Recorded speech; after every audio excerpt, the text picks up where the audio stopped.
मेरे प्रिय 140 करोड़ परिवारजन,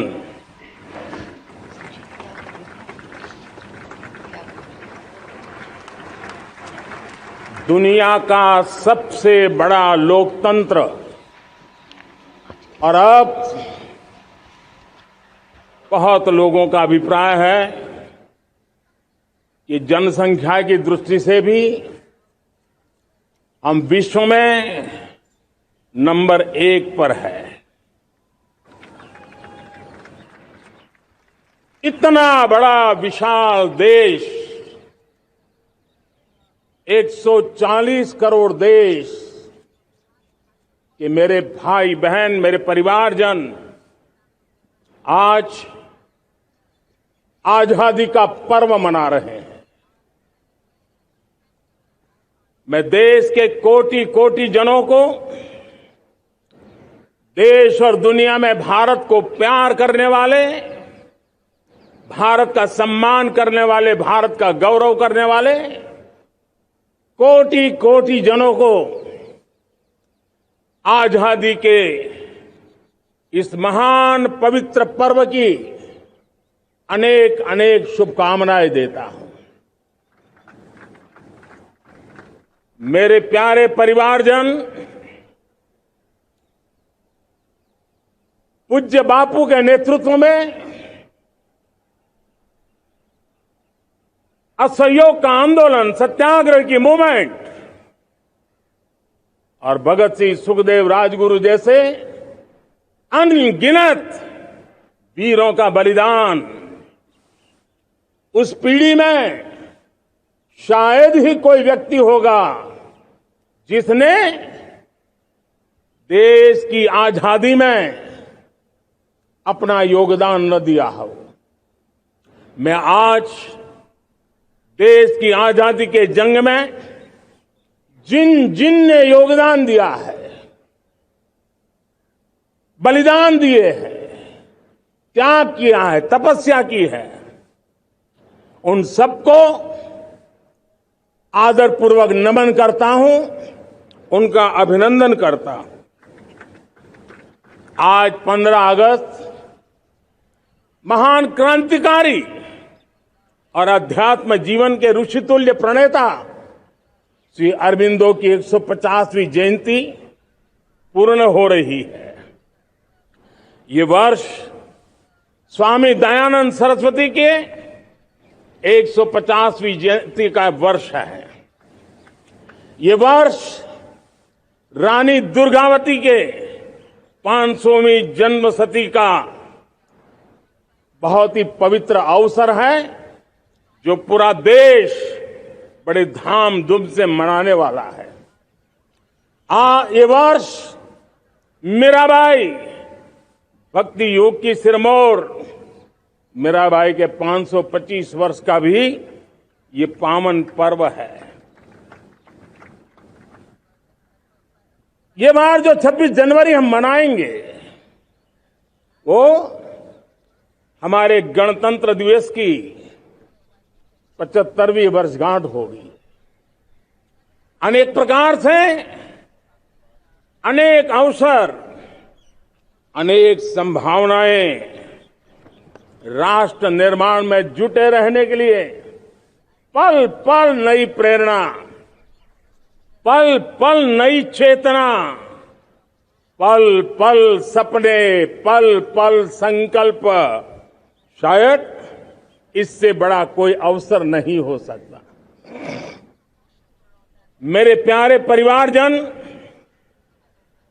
इस बार प्राकृतिक आपदा ने देश के अनेक हिस्सों में अकल्पनीय संकट पैदा किए। जिन परिवारों ने इस संकट में सहन किया है, मैं उन सभी परिवारजनों के प्रति अपनी संवेदना प्रकट करता हूं और राज्य और केंद्र सरकार मिलकर के उन सभी संकटों से जल्दी से मुक्त होकर के फिर तेज गति से आगे बढ़ेंगे, ये मैं विश्वास दिलाता हूं। मेरे प्यारे परिवारजनों, पिछले कुछ सप्ताह नॉर्थ ईस्ट में, विशेषकर मणिपुर में और हिंदुस्तान के भी अन्य कुछ भागों में, लेकिन विशेषकर मणिपुर में जो हिंसा का दौर चला, कई लोगों को अपना जीवन खोना पड़ा, मां बेटियों के सम्मान के साथ खिलवाड़ हुआ। लेकिन कुछ दिनों से लगातार शांति की खबरें आ रही हैं। देश मणिपुर के लोगों के साथ है। देश मणिपुर के लोगों को पिछले कुछ दिनों से जो शांति बनाए रखी है, उस शांति के पर्व को आगे बढ़ाएं और शांति से ही समाधान का रास्ता निकलेगा। और राज्य और केंद्र सरकार मिलकर के उन समस्याओं के समाधान के लिए भरपूर प्रयास कर रही है, करती रहेगी। मेरे प्यारे परिवारजनों, जब हम इतिहास की तरफ नजर करते हैं तो इतिहास में कुछ पल ऐसे आते हैं जो अपनी अमिट छाप छोड़ करके जाते हैं और उसका प्रभाव सदियों तक रहता है। और कभी कभी शुरुआत में वो बहुत छोटा लगता है, छोटी सी घटना लगती है, लेकिन वो अनेक समस्याओं की जड़ बन जाती है। हमें याद है 1000-1200 साल पहले इस देश पर आक्रमण हुआ। एक छोटे से राज्य के छोटे से राजा का पराजय हुआ, लेकिन तब पता तक नहीं था कि एक घटना भारत को 1000 साल की गुलामी में फंसा देगी। और हम गुलामी में जकड़ते गए, जो आया लूटता गया, जो जिसका मन चाहा हम पे आके सवार हो गया। कैसा विपरीत काल रहा होगा वो 1000 साल का। मेरे प्यारे परिवारजनों, घटना छोटी क्यों ना हो, लेकिन 1000 साल तक प्रभाव छोड़ के रही है। लेकिन मैं आज इस बात का जिक्र इसलिए करना चाहता हूं कि भारत के वीरों ने इस कालखंड में कोई भूभाग ऐसा नहीं था, कोई समय ऐसा नहीं था जब उन्होंने देश की आजादी के लौ को जलता न रखा हो, बलिदान की परंपरा न बनाई। मां भारती बेड़ियों से मुक्त होने के लिए उठ खड़ी हुई थी, जंजीरों को झकझोर रही थी। और देश की नारी शक्ति, देश की युवा शक्ति, देश के किसान, देश के गांव के लोग, मजदूर, कोई हिंदुस्तानी ऐसा नहीं था जो आजादी के सपने को लेकर के जीता न हो। आजादी को पाने के लिए मर मिटने के लिए तैयार होने वालों की एक बड़ी फौज तैयार हो गई थी। जेलों में जवानी खपाने वाले अनेक महापुरुष हमारे देश की आजादी को, इन गुलामी की बेड़ियों को तोड़ने के लिए लगे हुए थे। मेरे प्यारे परिवारजनों, जन चेतना को वो व्यापक रूप, त्याग और तपस्या का वो व्यापक रूप, जन जन के अंदर एक नए विश्वास जगाने वाला वो पल आखिरकार 1947 में देश आजाद हुआ। 1000 साल की गुलामी में संजोए हुए सपने देशवासी पूरे करते हुए देखे। साथियों, मैं 1000 साल पहले की बात इसलिए कह रहा हूं, मैं देख रहा हूं फिर एक बार देश के सामने एक मौका आया है। इस ऐसे कालखंड में हम जी रहे हैं, ऐसे कालखंड में हमने प्रवेश किया है और यह हमारा सौभाग्य है कि भारत के ऐसे अमृत काल में, यह अमृत काल का पहला वर्ष है, या तो हम जवानी में जी रहे हैं या हम मां भारती की गोद में जन्म ले चुके हैं। और ये कालखंड, मेरे शब्द लिख करके रखिए मेरे प्यारे परिवारजनों, इस कालखंड में जो हम करेंगे, जो कदम उठाएंगे, जितना त्याग करेंगे, तपस्या करेंगे, सर्वजन हिताय सर्वजन सुखाय, एक के बाद एक फैसले लेंगे, आने वाले 1000 साल का देश का स्वर्णिम इतिहास उससे अंकुरित होने वाला है। इस कालखंड में होने वाली घटनाएं आगामी 1000 साल के लिए इसका प्रभाव पैदा करने वाली है। गुलामी की मानसिकता से बाहर निकला हुआ देश पंच प्राण को समर्पित होकर के एक नए आत्मविश्वास के साथ आज आगे बढ़ रहा है। नए संकल्पों को सिद्ध करने के लिए वो जी जान से जुड़ रहा है।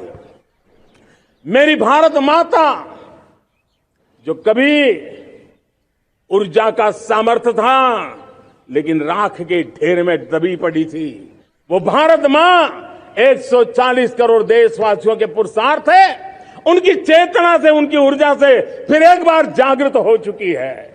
मां भारती जागृत हो चुकी है और मैं साफ देख रहा हूं दोस्तों, यही कालखंड है।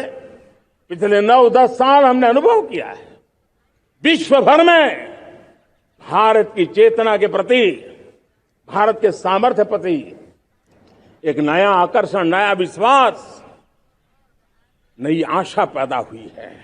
और ये प्रकाश पुंज जो भारत से उठा है, वो विश्व को उसमें अपने लिए ज्योति नजर आ रही है।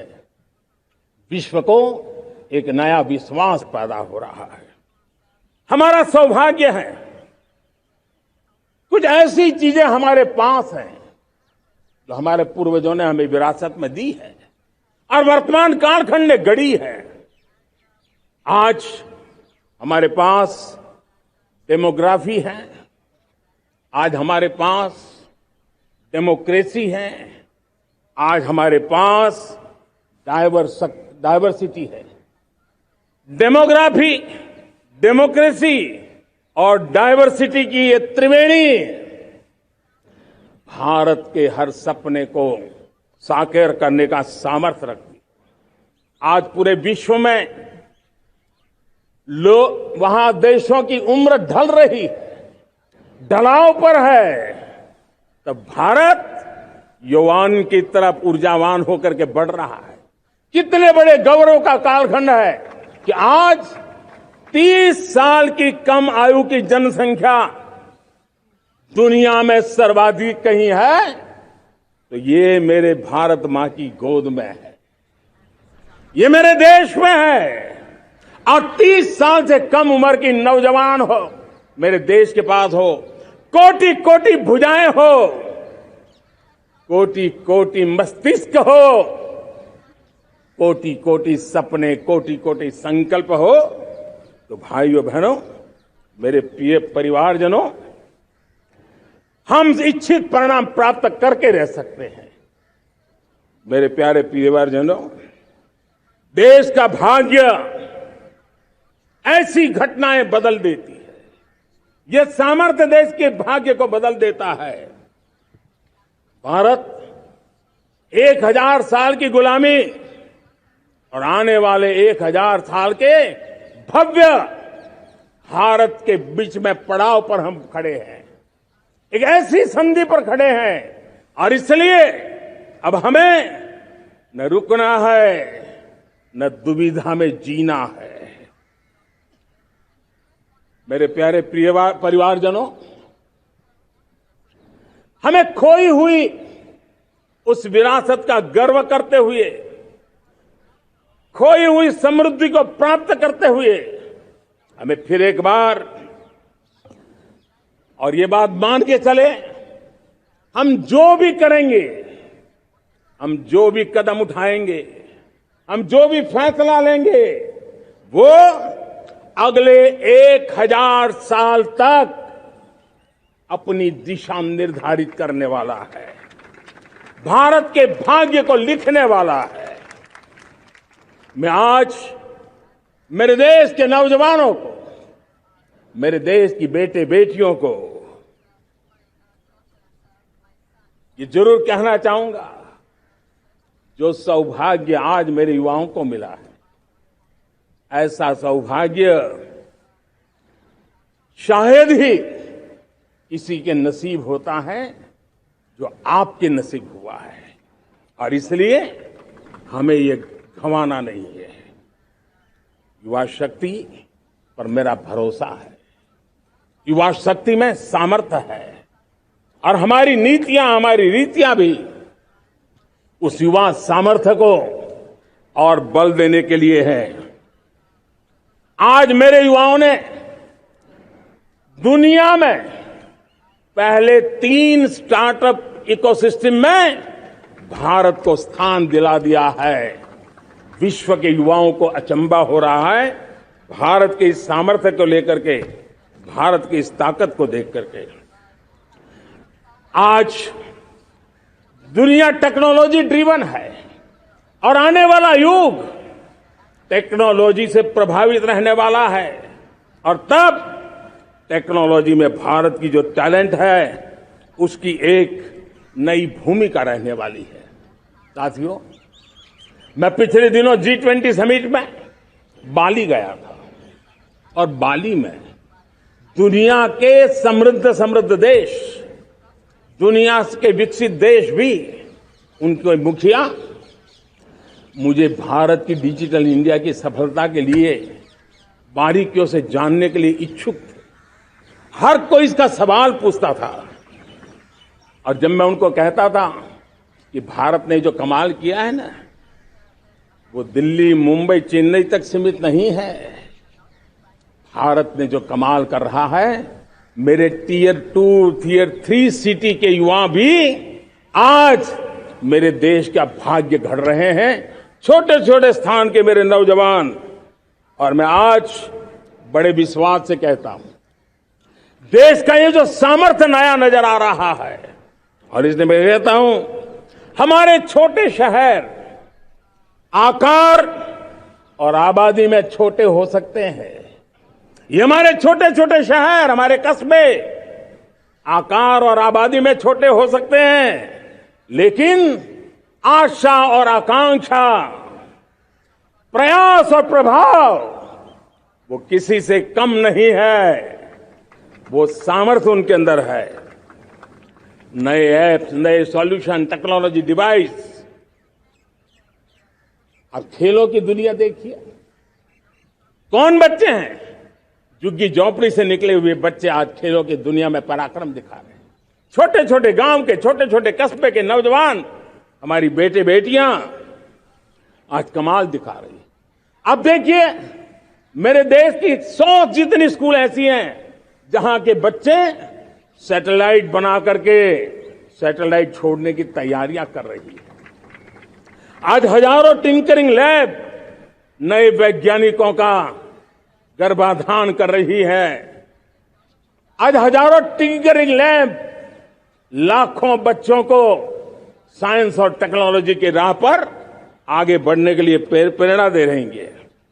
मैं मेरे देश के नौजवानों को कहना चाहता हूं, अवसरों की कमी नहीं है। आप जितने अवसर चाहेंगे, ये देश आसमान से भी ज्यादा अवसर आपने देने का सामर्थ्य रखता है। मैं आज लाल किले की प्राचीर से मेरे देश की माताओं, बहनों, मेरे देश की बेटियों को हृदय से अभिनंदन करना चाहता हूं। देश आज जब पहुंचा है, अब विशेष शक्ति जुड़ रही है मेरी माताओं बहनों के सामर्थ्य की। आज देश प्रगति की राह पर चल पड़ा है, तो मैं मेरे किसान भाई बहनों का भी अभिनंदन करना चाहता हूं। ये आप ही का पुरुषार्थ है, ये आप ही का परिश्रम है कि देश आज कृषि क्षेत्र में आगे बढ़ रहा है। मैं मेरे मजदूरों का, मेरे श्रमिकों का, मेरे प्रिय परिवारजन, ऐसे कोटि कोटि श्रमिकों को आज मैं नमन करता हूं, उनका अभिनंदन कर रहा हूं। देश आज जो आधुनिकता की ओर बढ़ रहा है, विश्व की तुलना करने वाले सामर्थ्य के साथ नजर आ रहा है, उसके पीछे मेरे देश के मजदूरों का, मेरे देश के श्रमिकों का बहुत बड़ा योगदान है। आज समय कहता है कि लाल किले की प्राचीर से मैं उनका अभिनंदन करूं, उनका अभिवादन करूं, और ये मेरे परिवारजन 140 करोड़ देशवासी, मेरे इन श्रमिकों का, रेहड़ी पटरी वालों का, फूल सब्जी बेचने वालों का हम सम्मान करते हैं। मेरे देश को आगे बढ़ाने में, मेरे देश को प्रगति की नई ऊंचाई पर ले जाने में प्रोफेशनल्स की बहुत बड़ी भूमिका है, बढ़ती रही है। चाहे साइंटिस्ट हो, चाहे इंजीनियर्स हो, डॉक्टर्स हो, नर्सिस हो, शिक्षक हो, आचार्य हो, यूनिवर्सिटीज हो, गुरुकुल हो, हर कोई मां भारती का भविष्य उज्जवल बनाने के लिए अपनी पूरी ताकत से लगा हुआ है। मेरे प्यारे परिवारजनों, राष्ट्रीय चेतना वो एक ऐसा शब्द है जो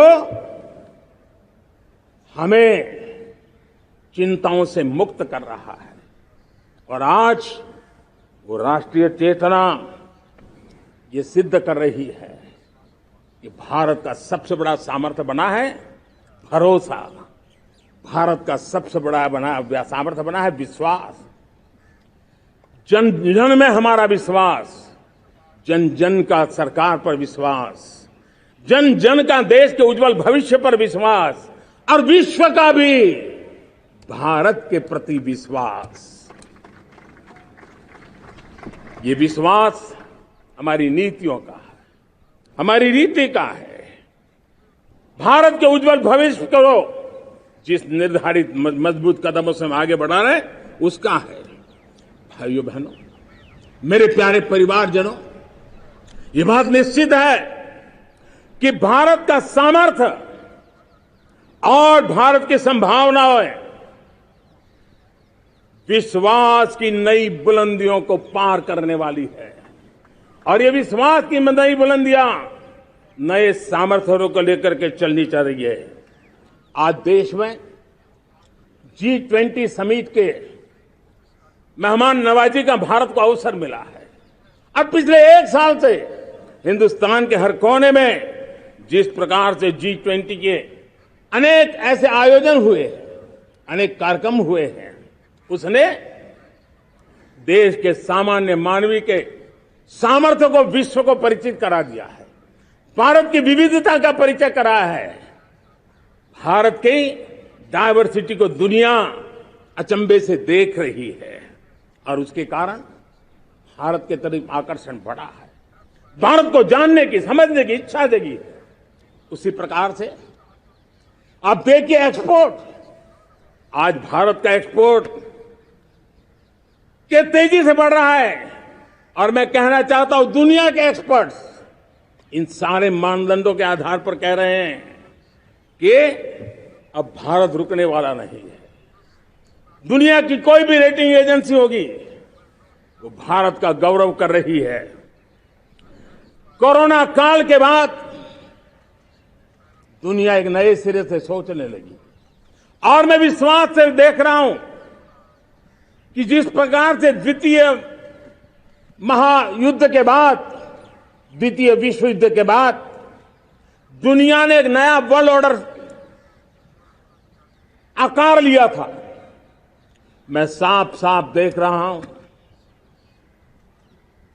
कि कोरोना के बाद एक नया विश्व ऑर्डर, एक नया ग्लोबल ऑर्डर, एक नया जियोपॉलिटिकल इक्वेशन, ये बहुत तेजी से आगे बढ़ रहा है।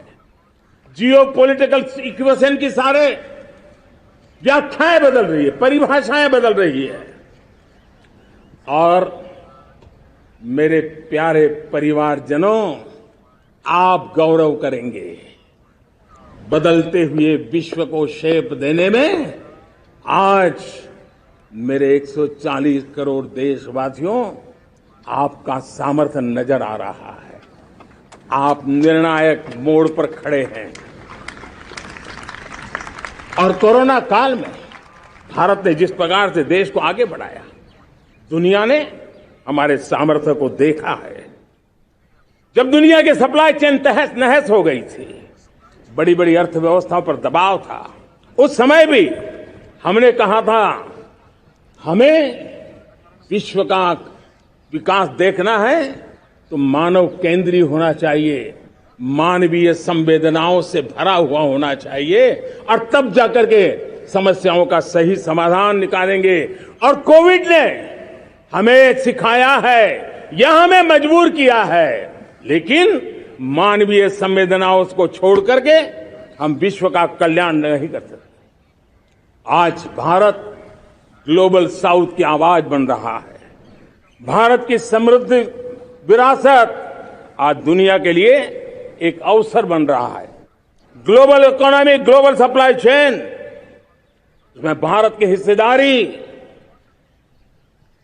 मैं पक्का विश्वास से कहता हूं, आज जो भारत ने परिस्थिति पैदा हुई है, आज जो भारत ने कमाया है, वो दुनिया में स्थिरता की गारंटी लेकर के आया है। दोस्तों, अब न हमारे मन में, न 140 करोड़ मेरे परिवारजनों के मन में, और न ही दुनिया के मन में कोई इफ्स है, कोई बट्स है। विश्वास बन चुका है। मेरे प्यारे देशवासियों, अब गेंद हमारे पाले में है। हमें अवसर जाने नहीं देना चाहिए, हमें मौका छोड़ना नहीं चाहिए। भारत में मैं मेरे देशवासियों का इसलिए भी अभिनंदन करता हूं कि मेरे देशवासियों में एक नीर क्षीर विवेक का सामर्थ्य है, समस्याओं की जड़ों को समझने का सामर्थ्य है। और इसलिए 2014 में मेरे देशवासियों ने 30 साल के अनुभव के बाद तय किया कि देश को आगे ले जाना है तो स्थिर सरकार चाहिए, मजबूत सरकार चाहिए, पूर्ण बहुमत वाली सरकार चाहिए। और देशवासियों ने एक मजबूत और स्थिर सरकार बनाई। और 3 दशकों के जो अनिश्चितता का कालखंड था, जो अस्थिरता का कालखंड था, जो राजनीतिक मजबूरियों से देश जकड़ा हुआ था, उससे मुक्ति मिली। मेरे प्यारे परिवारजनों, देश के पास आज एक ऐसी सरकार है, वो सर्वजन हिताय सर्वजन सुखाय, देश के संतुलित विकास के लिए समय का पल पल और जनता की पाई पाई, जनता की भलाई के लिए लगा रही है। और मेरी सरकार, मेरे देशवासियों का मन एक बात से जुड़ा हुआ है। हमारे हर निर्णय, हमारे हर दिशा, उसका एक ही मानदंड है, नेशन फर्स्ट, राष्ट्र प्रथम। और राष्ट्र प्रथम यही दूरगामी परिणाम, सकारात्मक परिणाम पैदा करने वाला है। देश में बड़े स्तर पर काम हो रहा है। और लेकिन मैं कहना चाहूंगा, 2014 में आपने एक मजबूत सरकार बनाई, और मैं कहता हूं 2014 में और 2019 में आपने एक सरकार फॉर्म की, तो मोदी में रिफॉर्म करने की हिम्मत आई। आपने ऐसी सरकार फॉर्म की कि मोदी को रिफॉर्म की हिम्मत आई। और जब मोदी ने एक के बाद एक रिफॉर्म किए, तो मेरे ब्यूरोक्रेसी के लोग, मेरे लाखों हाथ पैर जो हिंदुस्तान के कोने कोने में सरकार के हिस्से के रूप में काम कर रहे हैं, उन्होंने ब्यूरोक्रेसी ने ट्रांसफॉर्म करने के लिए, परफॉर्म करने की जिम्मेवारी बखूबी निभाई। और उन्होंने परफॉर्म करके दिखाया, और जनता जनार्दन जुड़ गई, तो वो ट्रांसफॉर्म होता भी नजर आ रहा है। और इसलिए रिफॉर्म, परफॉर्म, ट्रांसफॉर्म, ये कालखंड अब भारत के भविष्य को गढ़ रहा है। और हमारी सोच देश की उस ताकतों को बढ़ावा देने पर है जो आने वाले 1000 साल की नींव को मजबूत करने वाले हैं। दुनिया को युवा शक्ति की जरूरत है, युवा स्किल की जरूरत है। हमने अलग स्किल मिनिस्ट्री बनाई, वो भारत की आवश्यकताओं को तो पूरी करेगी, वो दुनिया की आवश्यकताओं को पूरी करने का भी सामर्थ्य रखेगी। हमने जल शक्ति मंत्रालय बनाया। मंत्रालय की बनाने की रचना को भी अगर कोई एनालिसिस करेगा ना, तो इस सरकार के मन मस्तिष्क को बड़े अच्छे ढंग से आप समझ पाएंगे। हमने जल शक्ति मंत्रालय बनाया। ये जल शक्ति मंत्रालय हमारे देश के एक एक देशवासियों को पीने का शुद्ध पानी पहुंचे, पर्यावरण की रक्षा के लिए पानी के प्रति संवेदनशील व्यवस्थाएं विकसित हो, उस पर हम बल रहे हैं। हमारे देश में कोरोना के बाद दुनिया देख रही है होलिस्टिक हेल्थ केयर, ये समय की मांग है। हमने अलग आयुष मंत्रालय बनाया और योग और आयुष आज दुनिया में अपना परचम लहरा रहे हैं। हमने दुनिया को हमारे कमिटमेंट के कारण विश्व का हमारे प्रति ध्यान गया है। अगर हम ही हमारे इस सामर्थ्य को नकार देंगे तो फिर दुनिया कैसे स्वीकार करेगी। लेकिन जब मंत्रालय बना तो दुनिया को भी उसका मूल्य समझने आया। मत्स्य पालन, हमारा इतना बड़ा समुद्री तट, हमारे कोटि कोटि मछुआरे भाई बहन, उनका कल्याण भी हमारे दिलों में है। और इसलिए हमने अलग से मत्स्य पालन को लेकर के, पशुपालन को लेकर के, डेयरी को लेकर के अलग मंत्रालय की रचना की, ताकि समाज के जिस वर्ग के लोग पीछे रह गए उनको हम साथ लें। देश में सरकारी अर्थव्यवस्था के हिस्से होते हैं, लेकिन समाज की अर्थव्यवस्था का एक बड़ा हिस्सा है कोऑपरेटिव मूवमेंट। उसको बल देने के लिए, उसको आधुनिकता लाने के लिए और देश के कोने कोने में लोकतंत्र की एक सबसे बड़ी इकाई को मजबूत करने के लिए हमने अलग कोऑपरेटिव मंत्रालय बनाया।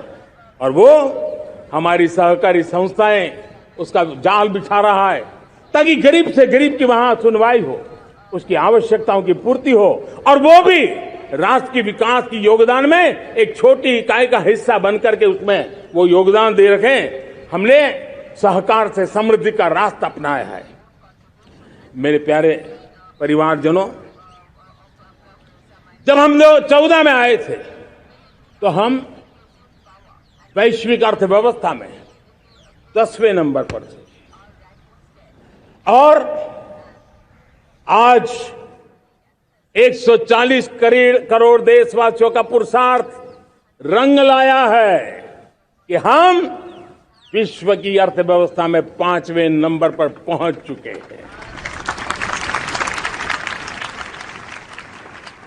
और ये ऐसे ही नहीं हुआ है।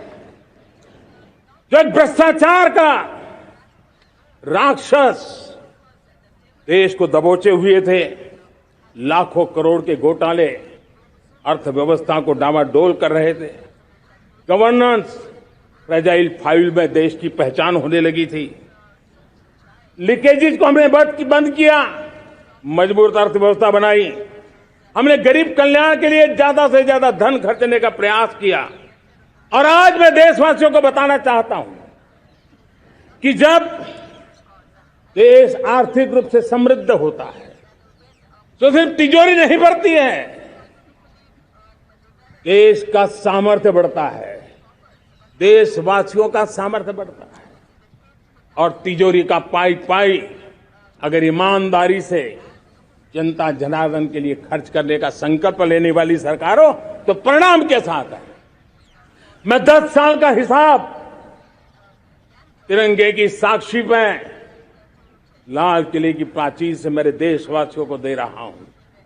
आंकड़े देख करके आपको लगेगा इतना बड़ा बदलाव, इतना बड़ा सामर्थ्य।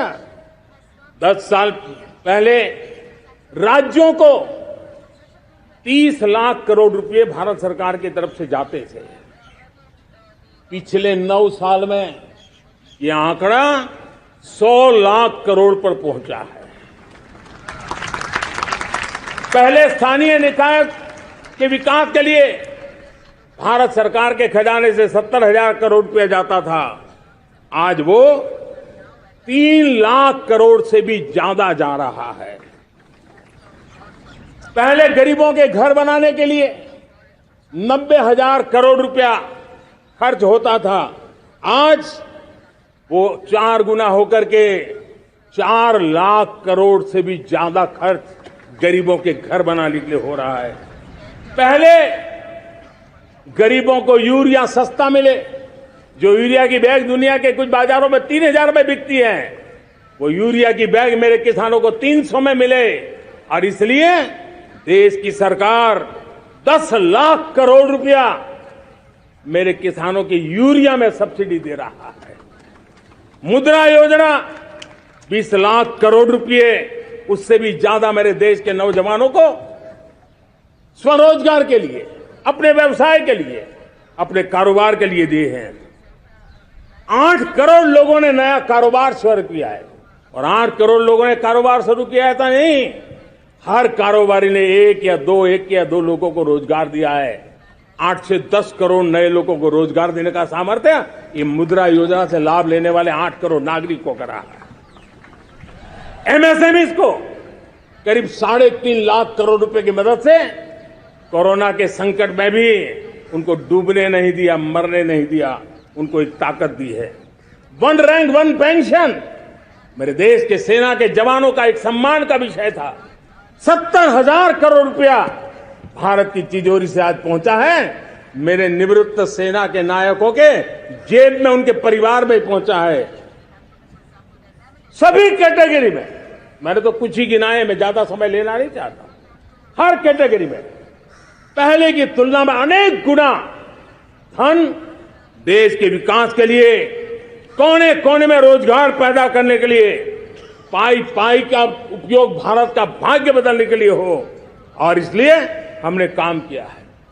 और मेरे प्यारे प्रियजनों, इतना ही नहीं, हमने इन सारे प्रयासों का परिणाम है कि आज 5 साल के मेरे कार्यकाल में, 5 साल के कार्यकाल में, 5 साल में 13.5 करोड़ मेरे गरीब भाई बहन गरीबी की जंजीरों को तोड़ करके न्यू मिडिल क्लास के रूप में बाहर आए हैं। जीवन का इससे बड़ा कोई संतोष नहीं होता। मेरे प्यारे प्रिय परिवारजनों, और जब 13.5 करोड़ लोग गरीबी की इस मुसीबतों से बाहर निकलते हैं,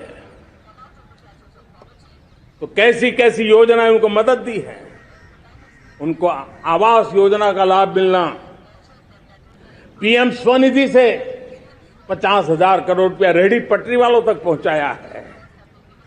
आने वाले दिनों में, आने वाली विश्वकर्मा जयंती पर एक कार्यक्रम हम लागू करेंगे।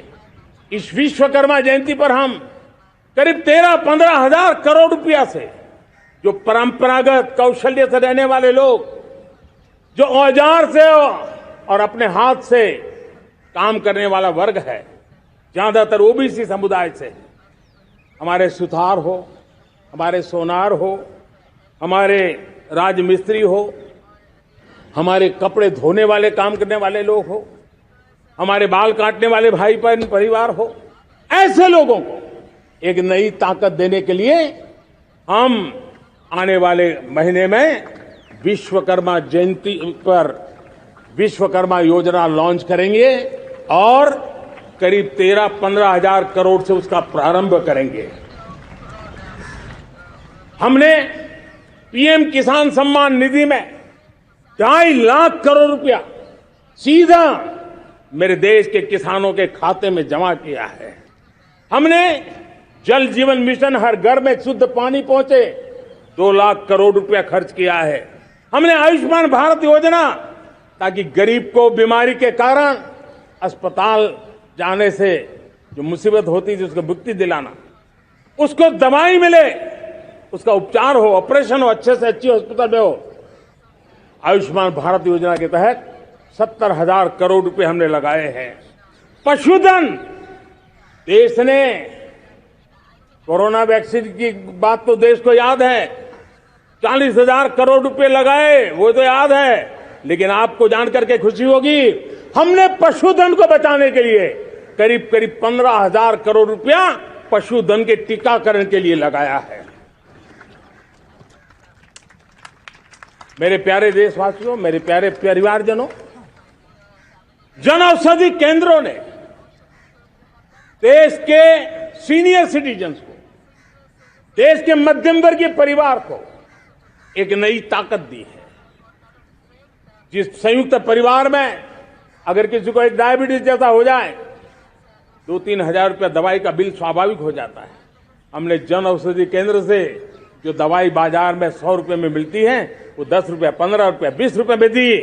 और आज देश में 1000 जन औषधि केंद्रों से मेरे इन बीमारी में जिनको दवाई की जरूरत थी, ऐसे लोगों के करीब 20,000 करोड़ रुपया उनके जेब में बचा है। और ये ज्यादातर मध्यम वर्ग के परिवार के लोग हैं। लेकिन आज उसकी सफलता को देखते हुए मैं देशवासियों को कहना चाहता हूं, जैसे हम एक विश्वकर्मा योजना लेकर के समाज के उस वर्ग को छूने वाले हैं, अब देश में 10,000 जन औषधि केंद्र से हम 25,000 जन औषधि केंद्र का लक्ष्य लेकर के आने वाले दिनों में काम करने वाले हैं। मेरे प्यारे परिवारजनों, जब देश में गरीबी कम होती है तो देश की मध्यम वर्ग की ताकत बहुत बढ़ती है। और अगर दुनिया में, और मैं आपको विश्वास दिलाता हूं, आने वाले 5 साल में मोदी का गारंटी है, देश पहले 3 वैश्विक इकोनॉमी में अपना जगह ले लेगा। ये पक्का जगह ले लेगा। आज जो 13.5 करोड़ गरीबी से बाहर आए हुए लोग हैं, वो एक प्रकार से मध्यम वर्ग की ताकत बन जाते हैं। जब गरीब की खरीद शक्ति बढ़ती है तो मध्यम वर्ग की व्यापार शक्ति बढ़ती है। जब गांव की खरीद शक्ति बढ़ती है तब कस्बे और शहर की आर्थिक व्यवस्था और तेज गति से दौड़ती है। और यही इंटरकनेक्टेड हमारा अर्थचक्र होता है। हम उसको बल लेकर के आगे चलना चाहते हैं। मेरे प्यारे परिवारजनों, शहर के अंदर जो कमजोर लोग रहते हैं, बिना घर को मुसीबत रहती है, मध्यम वर्ग के परिवार अपना खुद का घर का सपना देख रहे हैं, हम उसके लिए भी आने वाले कुछ सालों के लिए एक योजना लेकर के आ रहे हैं। और जिसमें ऐसे मेरे परिवारजन जो शहरों में अपना घर, शहरों में रहते हैं लेकिन किराए के मकान पे रहते हैं, झुग्गी झोपड़ी में रहते हैं, चाल में रहते हैं, अनऑथराइज्ड कॉलोनीज में रहते हैं, ऐसे मेरे परिवारजन अगर अपना मकान बनाना चाहते हैं तो बैंक से जो लोन मिलेगा उसके ब्याज के अंदर राहत देकर के लाखों रुपयों की मदद करने का हमने निर्णय किया है। मेरे मध्यम वर्ग के परिवार को जब 2 लाख से 7 लाख इनकम टैक्स की सीमा बढ़ जाती है तो सबसे बड़ा लाभ सैलरी क्लास को होता है, मेरे मध्यम वर्ग को होता है। इंटरनेट का डेटा बहुत महंगा था 2014 के पहले, आज दुनिया का सबसे सस्ता इंटरनेट का डेटा का खर्चा हो रहा है। हर परिवार के पैसे बच रहे हैं। मेरे प्यारे परिवारजनों, विश्व कोरोना के बाद अभी तक उभर नहीं पाया है। युद्ध ने फिर एक नई मुसीबत पैदा की है। आज दुनिया महंगाई के संकट से जूझ रही है। पूरी दुनिया की अर्थव्यवस्था को महंगाई ने दबोच के रखा है। हम भी दुनिया से जिन सामान की जरूरत होती है लाते हैं, तो हमें सामान तो इंपोर्ट करते हैं, हमारा दुर्भाग्य है कि हमें महंगाई भी इंपोर्ट करनी पड़ती है, क्योंकि पूरी दुनिया को महंगाई ने जकड़ के रखा है। लेकिन मेरे प्यारे परिवारजनों, भारत ने महंगाई को नियंत्रित रखने के लिए भरसक प्रयास किए हैं। पिछले कालखंड की तुलना में हमें कुछ सफलता भी मिली है, लेकिन इतने से संतोष नहीं मान सकते। दुनिया से हमारी चीजें अच्छी है, इतने बात से हम सोच नहीं सकते। मुझे तो मेरे देशवासियों को महंगाई की बोझ कम से कम हो, इस दिशा में और भी कदम उठाने हैं और हम उस कदम को उठा के रहेंगे। मेरा प्रयास निरंतर जारी रहेगा। मेरे प्यारे परिवारजनों, आज देश अनेक क्षमताओं को लेकर के आगे बढ़ रहा है। देश आधुनिकता की तरफ आगे बढ़ने के लिए काम कर रहा है। आज देश रिन्यूएबल एनर्जी पे काम कर रहा है। आज देश ग्रीन हाइड्रोजन पे काम कर रहा है। देश की स्पेस पे क्षमता बढ़ रही है, तो देश की डीप सी मिशन में भी सफलता के साथ आगे चल रहा है। देश में रेल आधुनिक हो रही है, तो वंदे भारत बुलेट ट्रेन भी आज देश के अंदर काम कर रही है। गांव गांव पक्की सड़कें बन रही है, तो इलेक्ट्रिक बसें, मेट्रो की रचना भी आज देश में हो रहे हैं। आज गांव गांव तक इंटरनेट पहुंच रहा है, तो क्वांटम कंप्यूटर के लिए भी देश तय कर रहता है। नैनो यूरिया, नैनो डीएपी, उस पर काम हो रहा है, तो दूसरी तरफ जैविक खेती पर भी हम बल दे रहे हैं। आज किसान उत्पादक संघ एफपीओ का निर्माण हो रहा है, तो हम सेमीकंडक्टर का भी निर्माण करने के लिए चाह रहे हैं। हम दिव्यांग जनों के लिए एक सुगम भारत के निर्माण के लिए काम करते हैं, तो हम पैरालंपिक में भी हिंदुस्तान का तिरंगा झंडा गाड़ने के लिए मेरे दिव्यांग जनों को सामर्थ्यवान बना रहे हैं। हम खिलाड़ियों को स्पेशल ट्रेनिंग दे रहे हैं।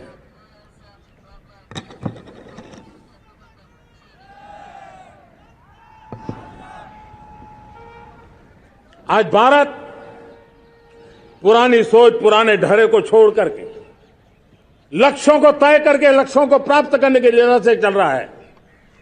और जब मैं कहता हूं ना कि जिसका शिलान्यास हमारी सरकार करती है, उसका उद्घाटन भी हमारे कालखंड में करते हैं।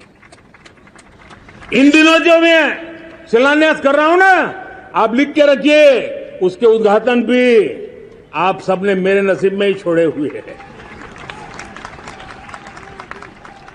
हमारी कार्य संस्कृति बड़ा सोचना, दूर का सोचना, सर्वजन हिताय सर्वजन सुखाय सोचना, यह हमारी कार्यशैली रही है। और सोच से भी ज्यादा, संकल्प से भी ज्यादा हासिल कैसे करना, इस ऊर्जा के साथ हम काम करते हैं। हमने आजादी के काल अमृत महोत्सव में 75,000 अमृत सरोवर बनाने का संकल्प किया था। उस समय हमने हर जिले में 75 अमृत सरोवर बनाने का संकल्प किया था। करीब 50-55 हजार अमृत सरोवर की कल्पना की थी, लेकिन आज करीब 75,000 अमृत सरोवर का काम निर्माण हो रहा है। ये अपने आप में बहुत बड़ा काम हो रहा है। जनशक्ति और जल शक्ति की ताकत भारत के पर्यावरण की रक्षा में भी काम आने वाली है। 18,000 गांवों तक बिजली पहुंचाना, जनधन बैंक खाते खोलना, बेटियों के लिए शौचालय बनाना, सारे टारगेट समय के पहले पूरी शक्ति से पूरे करेगा। और जब भारत ठान लेता है तो उसे पूरा करके रहता है। ये हमारा ट्रैक रिकॉर्ड कहता है। 200 करोड़ वैक्सीनेशन का काम, दुनिया हमें जब पूछते हैं 200 करोड़ सुनती है, उनकी आंखें फट जाती है। इतना बड़ा काम ये मेरे देश के आंगनवाड़ी वर्कर, हमारी आशा वर्कर, हमारी हेल्थ वर्कर, उन्होंने करके दिखाया। यह मेरे देश का सामर्थ्य है। 5G को रोल आउट किया, दुनिया में सबसे तेज गति से 5G रोल आउट करने वाला मेरा देश है। 700 से अधिक जिलों तक हम पहुंच चुके हैं और अब 6G की भी तैयारी कर रहे हैं। हमने टास्क फोर्स बना दिया है। रिन्यूएबल एनर्जी, हम टारगेट से पहले चले हैं। हमने रिन्यूएबल एनर्जी 2030 का जो टारगेट तय किया था, 21-22 में इसको पूरा कर दिया। हमने इथेनॉल में 20% ब्लेंडिंग की बात कही थी, वो भी हमने समय से 5 साल पहले पूरा कर दिया। हमने $500 बिलियन के एक्सपोर्ट की बात की थी, वो भी समय के पहले $500 बिलियन से ज्यादा कर दिया। हमने तय किया, जो हमारे देश में 25 साल से चर्चा हो रही थी कि देश में नई संसद बने, पार्लियामेंट का कोई सत्र ऐसा नहीं था नई संसद के। ये मोदी है, समय के पहले नई संसद बना करके रख दिया। मेरे प्यारे भाई बहनों, ये काम करने वाली सरकार है, निर्धारित लक्ष्यों को पार करने वाली सरकार है। ये नया भारत है, ये आत्मविश्वास से भरा हुआ भारत है, ये संकल्पों को चरितार्थ करने के लिए जी जान से जुटा हुआ भारत है। और इसलिए ये भारत न रुकता है, ये भारत न थकता है, ये भारत न हाँफता है और न ही ये भारत हारता है। और इसलिए मेरे प्यारे परिवारजनों, आर्थिक शक्ति बढ़ी है तो हमारी सामरिक शक्ति को भी एक नई ताकत मिली है। हमारी सीमाएं पहले से अधिक सुरक्षित हुई है और मेरे सीमा पर बैठे हुए मेरे जवान जो देश की सीमाओं की रक्षा कर रहे हैं और मेरे देश की आंतरिक सुरक्षा के संभालने वाले यूनिफॉर्म फोर्सेज, मैं आजादी के इस पावन पर्व पर उनको भी अनेक अनेक बधाई देते हुए मेरी बात को आगे बढ़ाता हूं। सेना का अधिकरण हो, हमारी सेना युवा बने, हमारी सेना बैटल के लिए रेडी, युद्ध योग्य बने, इसलिए निरंतर रिफॉर्म का काम आज हमारी सेना में हो रहा है। मेरे प्यारे परिवारजनों, आए दिन हम लोग सुना करते थे, यहां बम धमाका हुआ, वहां बम धमाका हुआ, हर जगह पे लिखा हुआ रहता था कि इस बैग को मत छूना, अनाउंसमेंट होते रहते थे। आज देश सुरक्षा की अनुभूति कर रहा है और जब सुरक्षा होती है, शांति होती है, तो प्रगति के नए अरमान हम पूरे कर सकते हैं। उसको लिए सीरियल बम धमाके का जमाना बीती हुई बात हो गई है। निर्दोषों के जो मौत होते थे वो बीते हुए कल की बात हो गई है। आज देश में आतंकी हमलों में भारी कमी आई है। नक्सल प्रभावित क्षेत्रों में भी बहुत बड़ा बदलाव आया है, बहुत बड़ा परिवर्तन का एक वातावरण बना है। मेरे प्यारे परिवारजनों, प्रगति के हर चीज में, लेकिन जब 2047 हम एक विकसित भारत का सपना लेकर के चल रहे हैं तब, और वो सपना नहीं, 140 करोड़ देशवासियों का संकल्प है और उस संकल्प को सिद्ध करने के लिए परिश्रम की पराकाष्ठा भी है। और उसकी सबसे बड़ी ताकत होती है वो राष्ट्रीय चरित्र होता है। दुनिया में जिन जिन देशों ने प्रगति की है, दुनिया में जो जो देश संकटों से वो पार करके निकले हैं, उसमें हर चीज के साथ साथ एक महत्वपूर्ण कैटलिक एजेंट रहा है, वो राष्ट्रीय चरित्र रहा है। और हमें राष्ट्रीय चरित्र के लिए और बल देते हुए हमें आगे बढ़ना होगा। हमारा देश, हमारा राष्ट्रीय चरित्र ओजस्वी हो, तेजस्वी हो, पुरुषार्थी हो, पराक्रमी हो, प्रखर हो, ये हम सबका सामूहिक दायित्व है। और आने वाले 25 साल हम एक ही मंत्र को लेकर चले, ये हमारे राष्ट्रीय चरित्र के सिरमौर होना चाहिए, एकता का संदेश। भारत की एकता को जीना, भारत की एकता को आंच आए, न ऐसी मेरी भाषा होगी, न ऐसा मेरा कोई कदम होगा। हर पल देश को जोड़ने का प्रयास मेरी तरफ से भी होता रहेगा।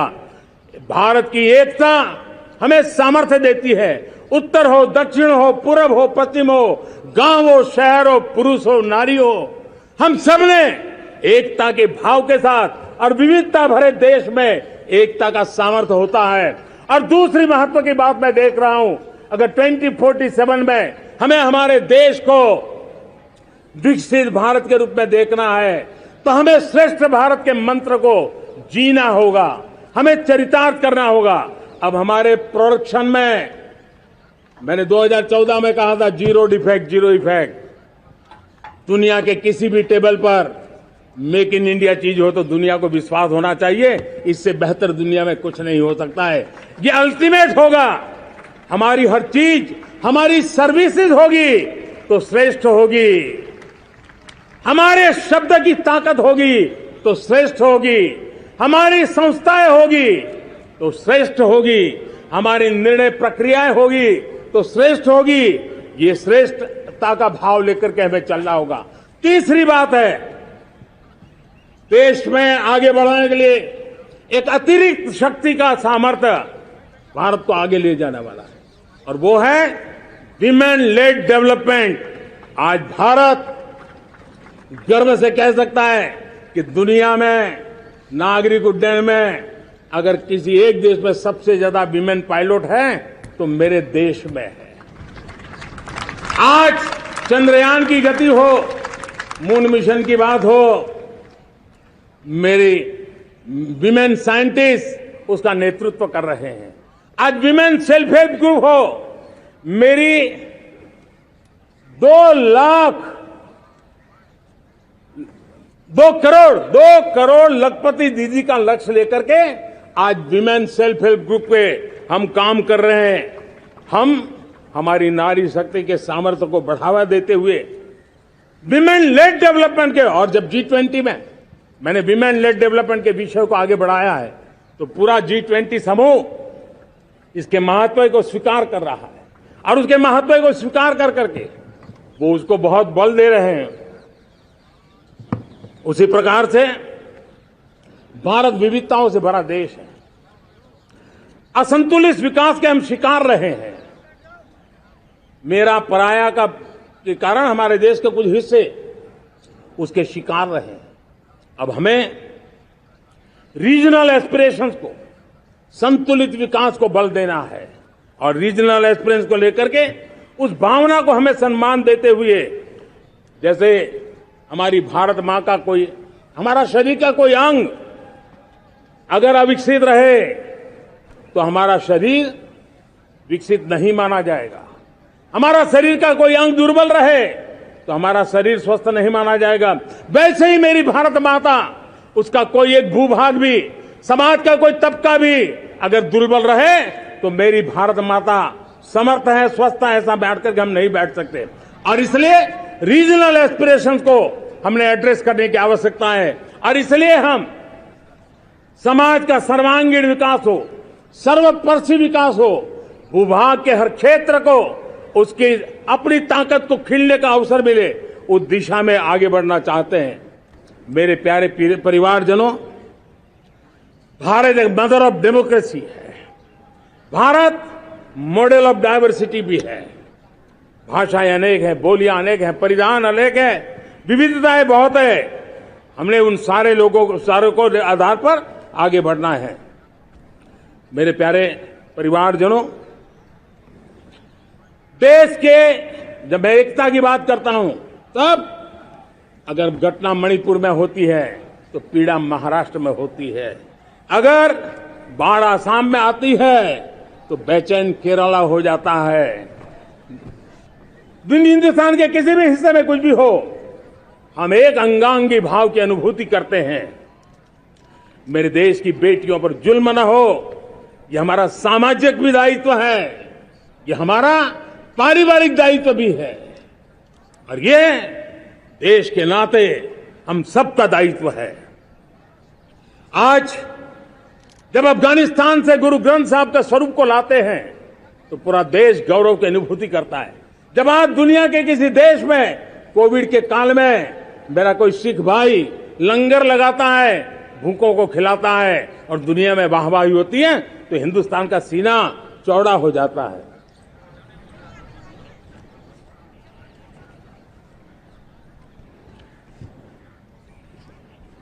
मेरे प्यारे परिवारजनों, हमारे लिए जब नारी सम्मान की बात करते हैं, मुझे अभी एक देश में दौरा कर रहा था, तो वहां एक बहुत ही सीनियर मिनिस्टर, उसने मुझे एक सवाल पूछा। उसने कहा, आपके यहां बेटियां साइंस और इंजीनियरिंग के विषयों की पढ़ाई करती हैं क्या? उसमें क्या था? मैंने उनको कहा, आज मेरे देश में लड़कों से ज्यादा बेटियां आज स्टेम यानी साइंस, टेक्नोलॉजी, इंजीनियरिंग और मैथ्स, अधिकतम भाग मेरी बेटियां ले रही है। तो उनके लिए अचरज था। ये सामर्थ्य आज हमारे देश का देख रहा है। मेरे प्यारे परिवारजनों, आज 10 करोड़ महिलाएं विमेन सेल्फ हेल्प में जुड़ी हुई है।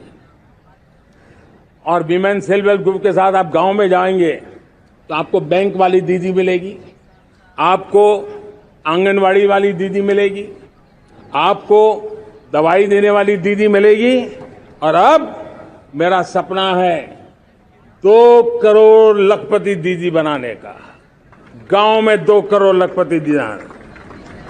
और इसके लिए एक नया अभिगम भेजा, साइंस और टेक्नोलॉजी। हमारे गांव की महिलाओं का भी सामर्थ्य देखता हूं मैं, और इसलिए हम एक नई योजना सोच रहे हैं कि हमारे एग्रीकल्चर सेक्टर में टेक्नोलॉजी आए, एग्रीटेक को बल मिले। इसलिए विमेन सेल्फ हेल्प ग्रुप की बहनों को हम ट्रेनिंग देंगे, ड्रोन चलाने की, ड्रोन रिपेयरिंग की हम ट्रेनिंग देंगे, और हजारों ऐसे विमेन सेल्फ हेल्प ग्रुप को भारत सरकार ड्रोन देगी, ट्रेनिंग देगी, और हमारे एग्रीकल्चर के काम में ड्रोन की सेवाएं उपलब्ध हो। इसके लिए हम शुरुआत करेंगे।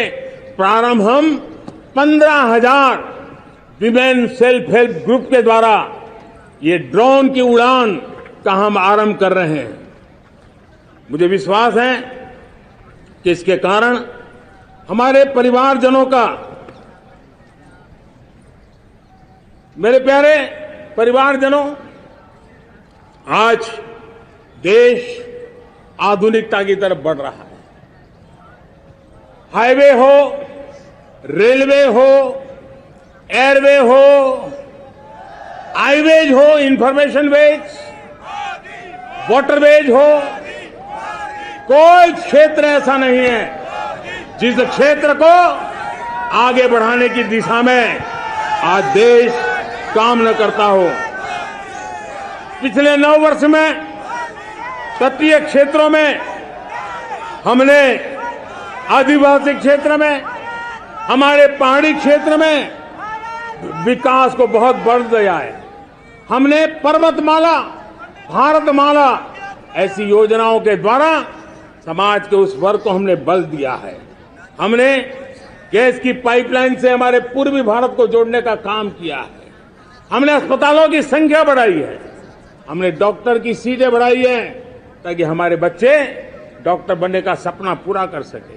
हमने मातृभाषा में पढ़ाने पर बल दिया है, अब मातृभाषा में वो पढ़ाई कर सके उस दिशा में।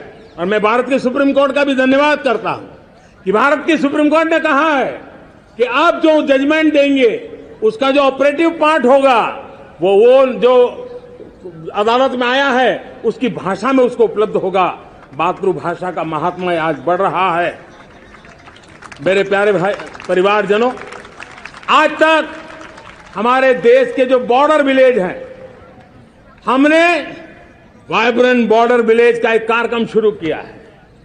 और वाइब्रेंट बॉर्डर विलेज अब तक इसके लिए कहा जाता था देश के आखिरी गांव। हमने उस पूरी सोच को बदला है। वो देश का आखिरी गांव नहीं है, सीमा पर जो नजर आ रहा है वो मेरे देश का पहला गांव है। अगर सूरज उगता है पूरब में तो उस तरफ के गांव में पहली सूरज की किरण आती है। अगर सूरज ढलता है तो इस तरफ के गांव में आखिरी किरण उसका लाभ मिलता है। ये मेरे पहले गांव है और मुझे खुशी है कि आज मेरे इस कार्यक्रम के विशेष मेहमान, ये जो पहले गांव है, सीमावर्ती गांव है, उसके 600 प्रधान आज इस लाल किले की प्राचीर के इस महत्वपूर्ण कार्यक्रम का हिस्सा बनने के लिए आए। पहली बार वो इतनी दूर तक आए हैं, नए संकल्प और सामर्थ्य के साथ जुड़ने के लिए आया है। मेरे प्यारे परिवारजनों, हमने संतुलित विकास के लिए एस्पिरेशनल डिस्ट्रिक्ट, एस्पिरेशनल ब्लॉक की कल्पना की और आज उसके सुखद परिणाम मिल रहे हैं।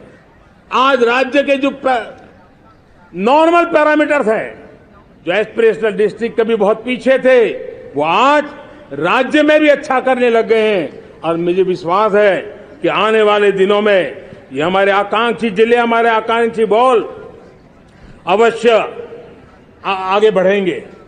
जैसे मैंने कहा था, भारत का चरित्र की चर्चा कर रहा था, तो मैंने पहला कहा था भारत की एकता, दूसरा कहा था भारत श्रेष्ठता की तरफ बल दें, तीसरा कहा था विमेन लेड डेवलपमेंट की मैंने बात कही थी, और मैं आज एक बात और कहना चाहता हूं कि हम जैसे रीजनल एस्पिरेशन, मैंने चौथी बात कही थी, पांचवी महत्व की बात, और भारत ने उस दिशा में ध्यान, और वो है हमारा राष्ट्रीय चरित्र विश्व मंगल के लिए सोचने वाला होना चाहिए। हमें देश को इतना मजबूत बनाना है जो विश्व मंगल के लिए भी अपनी भूमिका अदा करे। और आज कोरोना के बाद मैं देख रहा हूं जिस प्रकार से संकट की घड़ी में देश ने दुनिया की मदद की, उसका परिणाम है कि आज दुनिया में हमारा देश एक विश्व मित्र के रूप में, विश्व का अटूट साथी के रूप में आज मेरे देश की पहचान बनी है। हमें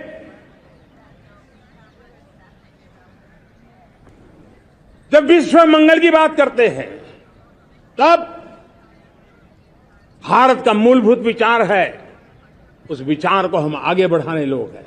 और मुझे खुशी है कि आज अमेरिकी संसद के भी कई चुने हुए गणमान्य प्रतिनिधि भी आज हमारे 15 अगस्त के इस अवसर में हमारे बीच में मौजूद है। भारत की सोच कैसी है, हम विश्व मंगल की बात को कैसे आगे बढ़ाते हैं। अब देखिए, हम जब सोचते हैं तो क्या कहते हैं, हमने दुनिया के सामने ये दर्शन रखा है और दुनिया उस दर्शन को लेकर के हमारे साथ जुड़ रही है। हमने कहा one sun, one world, one grid. Renewable energy के क्षेत्र में एक बहुत बड़ा हमारा स्टेटमेंट है, आज दुनिया उसको स्वीकार कर रही है। कोविड के बाद हमने दुनिया को कहा हमारा अप्रोच होना चाहिए वन अर्थ, वन हेल्थ। समस्याओं का समाधान तभी होगा जब मानव को, पशु को, पौधे को बीमारी के संबंध में समान रूप से एड्रेस किया जाएगा, तब जाकर के हम करेंगे। हमने G20 समिट के लिए दुनिया के सामने कहा है one world, one family, one future. इस सोच को लेकर के चल रहे हैं। हमने क्लाइमेट को लेकर के दुनिया जो संकट से जूझ रही है, हमने रास्ता दिखाया है, लाइफ मिशन लॉन्च किया है, लाइफस्टाइल फॉर एनवायरमेंट। हमने दुनिया के सामने इंटरनेशनल सोलर अलायंस बनाया और आज दुनिया के कई देश इंटरनेशनल सोलर अलायंस का हिस्सा बन रहे हैं। हमने बायोडायवर्सिटी का महत्व देखते हुए बिग कैट अलायंस की व्यवस्था को हमने आगे बढ़ाया है। हमने प्राकृतिक आपदा के कारण, ग्लोबल वार्मिंग के कारण इंफ्रास्ट्रक्चर का जो नुकसान होता है, उसके लिए दूरगामी व्यवस्थाओं की जरूरत है और इसलिए coalition for disaster resilient infrastructure, CDRI, एक समाधान के रूप में दुनिया को दिया है। विश्व आज समुद्रों को संघर्ष का केंद्र बना रहा है, तब हमने दुनिया को सागर का प्लेटफॉर्म दिया है जो वैश्विक समुद्रिक शांति की गारंटी बन सकता है। हमने पारंपरिक चिकित्सा पद्धतियों को बल देते हुए WHO का एक ग्लोबल लेवल का सेंटर हिंदुस्तान में बनाने की दिशा में काम किया है। हमने योग और आयुष के द्वारा विश्व कल्याण और विश्व के स्वस्थता की दिशा में काम किया है। और आज भारत विश्व मंगल की मजबूत नींव डाल रहा है। इस मजबूत नींव को आगे बढ़ाना हम सबका काम है, हम सबकी जिम्मेवारी है। मेरे प्यारे परिवारजनों, सपने अनेक है, संकल्प साफ है, नीतियां स्पष्ट है, नियत के सामने कोई सवाल या निशान नहीं है। लेकिन कुछ सच्चाइयों को हमें स्वीकार करना पड़ेगा और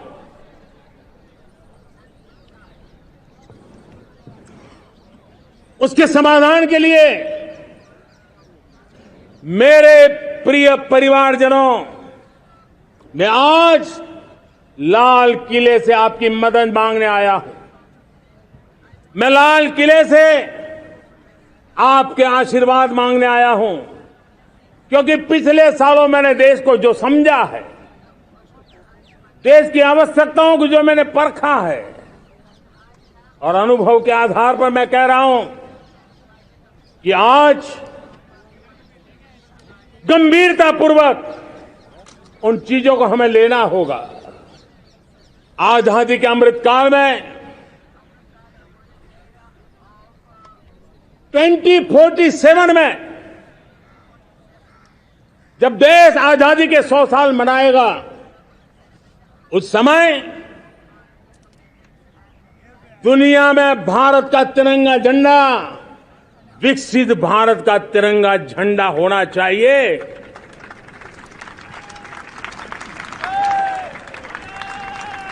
रत्ती भर भी हमें रुकना नहीं है, पीछे नहीं हटना है। और इसके लिए शुचिता,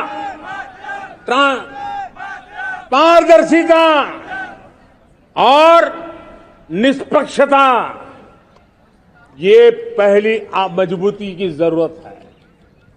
हमें उस मजबूती को जितना ज्यादा खाद पानी दे सकते हैं, संस्थाओं के माध्यम से दे सकते हैं, नागरिक के नाते दे सकते हैं, परिवार के नाते दे सकते हैं, ये हमारा सामूहिक दायित्व होना चाहिए।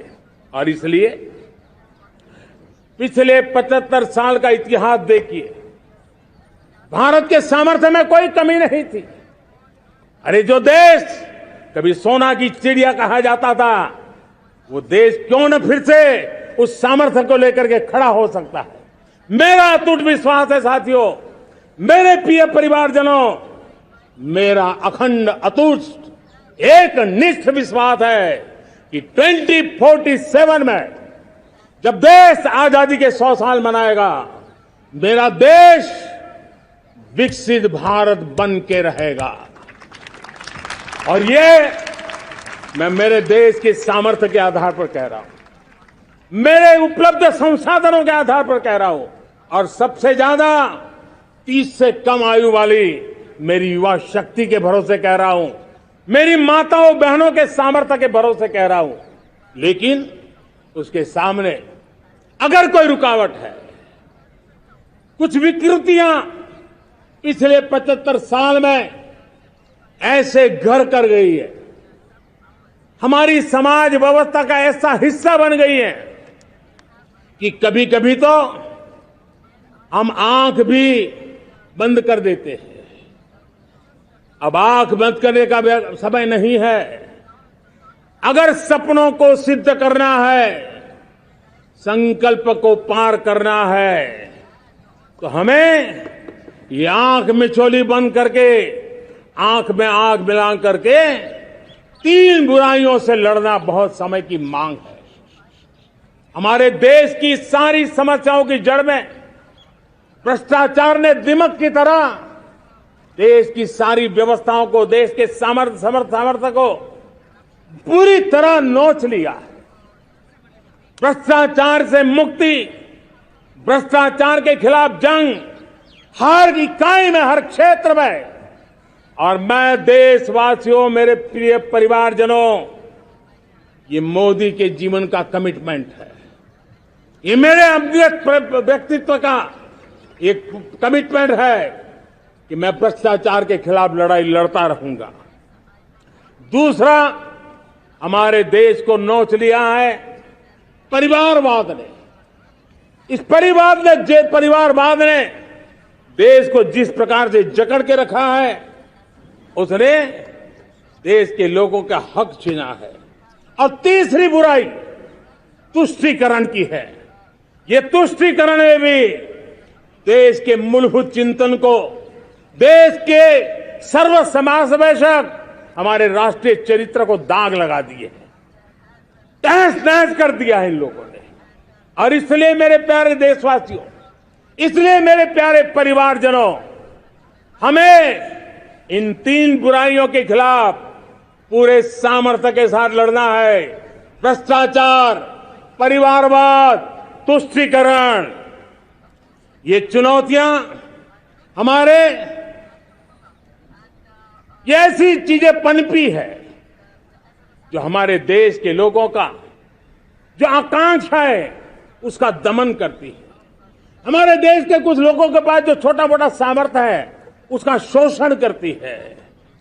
ये ऐसी चीजें हैं जो हमारे लोगों की आशा आकांक्षाओं को सवाल या निशान में गाड़ देती है। हमारे गरीब हो, हमारे दलित हो, हमारे पिछड़े हो, हमारे पसमानदा हो, हमारे आदिवासी भाई बहन हो, हमारी माताएं बहनें हो, हमने सबने उनके हकों के लिए इन 3 बुराइयों से मुक्ति पानी है। हमें भ्रष्टाचार के खिलाफ एक नफरत का माहौल बनाना है। जैसे गंदगी हमें नफरत पैदा करती है ना मन में, गंदगी पसंद नहीं है, ये सार्वजनिक जीवन की इससे बड़ी कोई गंदगी नहीं हो सकती। और इसलिए हमारे स्वच्छता अभियान को एक नया मोड़ ये भी देना है कि हमें भ्रष्टाचार से मुक्ति पानी है। सरकार टेक्नोलॉजी से भ्रष्टाचार की मुक्ति के लिए बहुत प्रयास कर रही है। आपको जानकर के हैरानी होगी, इस देश में पिछले 9 साल में एक काम मैंने ऐसे किया, आंकड़ा सुनोगे तो लोग कहेंगे मोदी ऐसा करता है, जैसे 10 करोड़ लोग करीब करीब जो गलत फायदा उठाते थे वो मैंने रोक दिया। तो आप में से कोई कहेगा आपने लोगों से अन्याय कर दिया। जी नहीं, ये 10 करोड़ कौन लोग थे?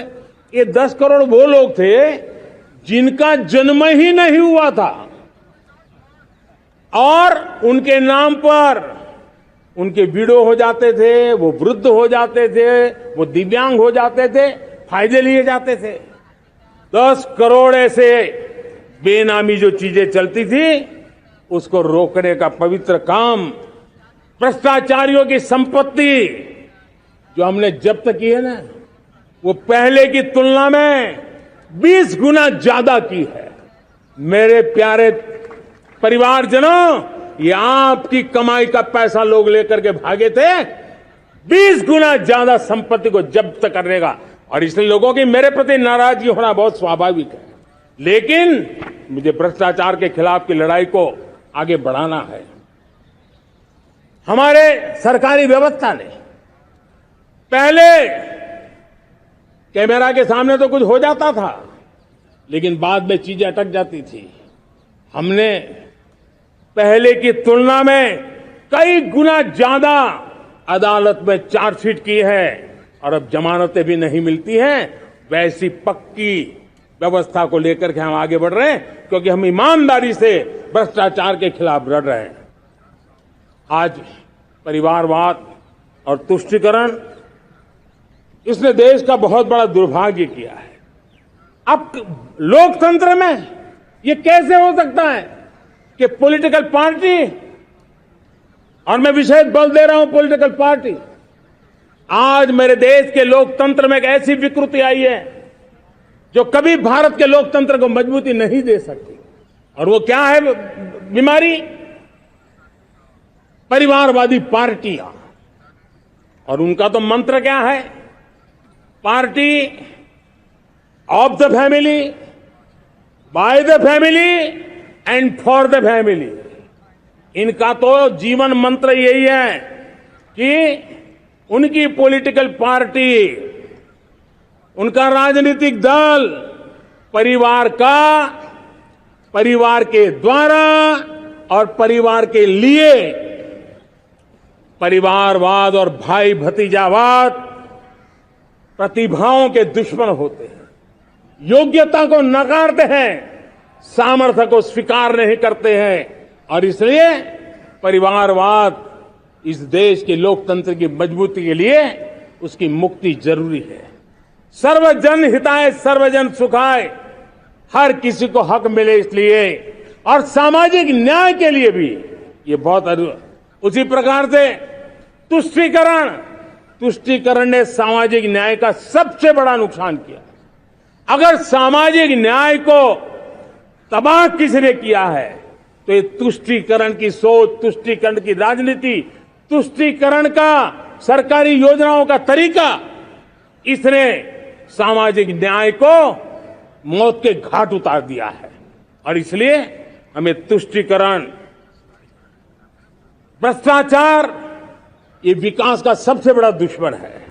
अगर देश विकास चाहता है, देश 2047 विकसित भारत का सपना का साकार करना चाहता है, तो हमारे लिए आवश्यक है कि हम किसी भी हालत में देश में भ्रष्टाचार को सहन नहीं करेंगे। इस मूड को लेकर के चलना चाहिए। मेरे प्यारे परिवारजनों, हम सबका एक बहुत बड़ा महत्वपूर्ण दायित्व है। आपने जिस प्रकार से जिंदगी जी है, हमारे आने वाली पीढ़ी को ऐसी जिंदगी जीने के लिए मजबूर करना, यह हमारा गुनाह है। यह हमारा दायित्व है कि हमारे आने वाली पीढ़ी को हम ऐसा समृद्ध देश दें, ऐसा संतुलित देश दें, ऐसा सामाजिक न्याय की धरोहर वाला देश दें, ताकि छोटी छोटी चीजों को पाने के लिए उन्हें कभी भी संघर्ष न करना पड़े। हम सभी का कर्तव्य, हर नागरिक का कर्तव्य है, और ये अमृत काल कर्तव्य काल है। हम कर्तव्य से पीछे नहीं उठ सकते।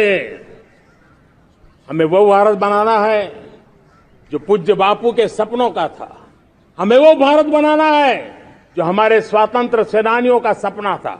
हमें वो भारत बनाना है जो हमारे वीर शहीदों का था, हमारी वीरांगनाओं का था, जिन्होंने मातृभूमि के लिए अपना जीवन दे दिया था।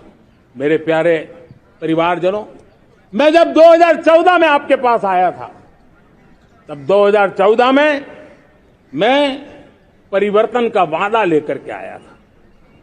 2014 में मैंने आपको वादा किया था, मैं परिवर्तन लाऊंगा, और 140 करोड़ मेरे परिवारजन, आपने मुझ पे भरोसा किया और मैंने विश्वास पूरा करने की कोशिश की। रिफॉर्म, परफॉर्म, ट्रांसफॉर्म, वो 5 साल जो वादा था वो विश्वास में बदल गया, क्योंकि मैंने परिवर्तन का वादा किया था। रिफॉर्म, परफॉर्म, ट्रांसफॉर्म के द्वारा मैंने इस वादे को विश्वास में बदल दिया। कठोर परिश्रम किया है, देश के लिए किया है, शान से किया है, सिर्फ और सिर्फ नेशन फर्स्ट, राष्ट्र सर्वोपरि, इस भाव से किया है। 2019 में परफॉर्मेंस के आधार पर आप सबने मुझे फिर से आशीर्वाद दिया। परिवर्तन का वादा मुझे यहां ले आया, परफॉर्मेंस मुझे दोबारा ले आया, और आने वाले 5 साल अभूतपूर्व विकास के हैं। 2047 के सपने को साकार करने का सबसे बड़ा स्वर्णिम पल आने वाले 5 साल है। और अगली बार 15 अगस्त को इसी लाल किले से मैं आपको देश की उपलब्धियां, आपके सामर्थ्य, आपके संकल्प, उसमें हुई प्रगति, उसकी जो सफलता है, उसके गौरवगान, उससे भी अधिक आत्मविश्वास के सामने, आपके सामने मैं प्रस्तुत करूंगा। मेरे प्यारे प्रियजनों, मेरे परिवारजनों, मैं आप में से आता हूं, मैं आपके बीच से निकला हूं, मैं आपके लिए जीता हूं। अगर मुझे सपना भी आता है तो आपके लिए आता है। अगर मैं पसीना भी बहाता हूं तो आपके लिए बहाता हूं, क्योंकि इसलिए नहीं कि आपने मुझे दायित्व दिया है, मैं इसलिए कर रहा हूं कि आप मेरे परिवारजन हैं, और आपके परिवार के सदस्य के नाते मैं आपके किसी दुख को देख नहीं सकता हूं, मैं आपके सपनों को चूर चूर होते नहीं देख सकता हूं, मैं आपके संकल्प को सिद्धि तक ले जाने के लिए आपका एक साथी बन करके, आपका एक सेवक बन करके, आपके साथ जुड़े रहने का, आपके साथ जीने का, आपके लिए जूझने का मैं संकल्प लेकर के चला हुआ इंसान हूं। और मुझे विश्वास है, हमारे पूर्वजों ने आजादी के लिए जो जंग लड़ा था, जो सपने देखे थे, वो सपने हमारे साथ है। आजादी के जंग में जिन्होंने बलिदान दिया था, उनके आशीर्वाद हमारे साथ है और 140 करोड़ देशवासियों को एक ऐसा अवसर आया है। ये अवसर हमारे लिए एक बहुत बड़ा संबल लेकर के आया है और इसलिए मेरे प्यारे प्रियजनों, आज जब मैं अमृतकाल में आपके साथ बात कर रहा हूं, ये अमृतकाल का पहला वर्ष है। ये अमृतकाल के पहले वर्ष पर जब मैं आपसे बात कर रहा हूं तो मैं आपको पूरे विश्वास से कहना चाहता हूं, चलता चलाता काल चक्र, चलता चलाता काल चक्र, अमृत काल का भाल चक्र, चलता चलाता काल चक्र, अमृत काल का भाल चक्र, सबके सपने, सबके सपने अपने सपने, सबके सपने अपने सपने, पनपे सपने सारे, सबके सपने अपने सपने, पनपे सपने सारे, धीर चले वीर चले,